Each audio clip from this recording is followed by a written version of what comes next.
Welcome to Gumdrop Town.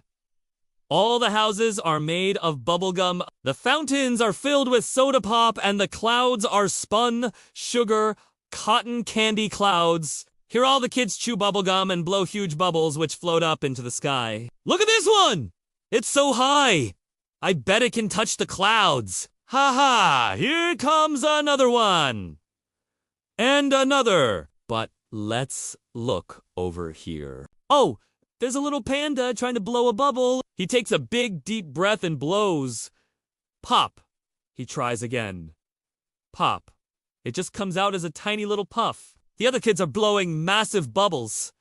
I wonder if he'll ever be able to join them. The little panda is named Pip, and he was very fluffy and small and soft. He wore a red scarf around his neck.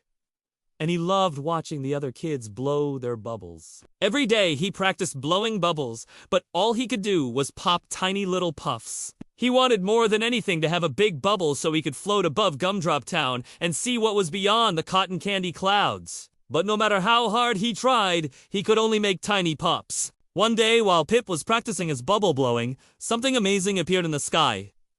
What could it be? A bird? No! A plane! No! It was a big candy poster. It said, "Bubblegum balloon contest today. Blow the biggest bubble, you can win a prize." Maybe Pip could finally get a chance to float above the town. He waddles down the street and sees many familiar faces waiting in line. There was Lulu the cat. She had a pink bow on her head and was blowing a bubble that floated like a pink heart. Next was Bobo the bear.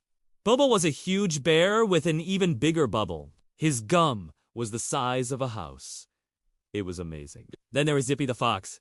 He was wearing some cool shades and blowing a bubble that twinkled like a star. Pip was very nervous, but he wanted to try. So he joined the line. When all the contestants were ready, they lined up behind the starting line. Then a big lollipop dropped from the sky and landed on the first contestant.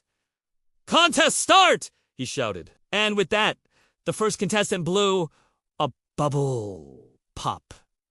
It was a beautiful blue and glowed like the summer sky. Next was Lulu. She took a deep breath and blew. Her pink bubble floated up into the air like a giant balloon animal. Bobo went next. His bubble was so big and bright, it almost blocked the sun. Everyone gasped as it floated above the town. Then it was Zippy's turn. He blew a small bubble that grew into a shining star. It twinkled as it floated into the sky. Now, it was Pip's turn. He took a big, deep breath, closed one eye and blew. Papa's bubble was small and didn't glow. Everyone laughed kindly, but he could tell they didn't really believe in him. He felt like giving up, but then he looked up at the sparkling sky and thought about how much he wanted to float above the clouds. Taking another deep breath, he chewed his gum and waited for his chance. When the other contestants finished blowing their bubbles, Pip started to panic. What if he couldn't do it? What if his bubble popped before it even left his mouth? He took another deep breath and closed one eye and blew. Pop! At first, nothing happened. Then the tiniest bubble appeared. It started to grow bigger and brighter, glowing with rainbow sparkles. Before Pip knew it, he was floating above the town. His bubble was a magical balloon. He reached out and grabbed Lulu's paw. "Hold on tight," he said. Together, they floated to Bobo, who was hanging from a rooftop. "I'm coming to save you, Bobo!" Pip shouted. He used his balloon to swing to the next rooftop where Zippy was waiting. "Thanks, Pip," Zippy said. "You saved us." And with that, they all landed safely in front of the cheering crowd.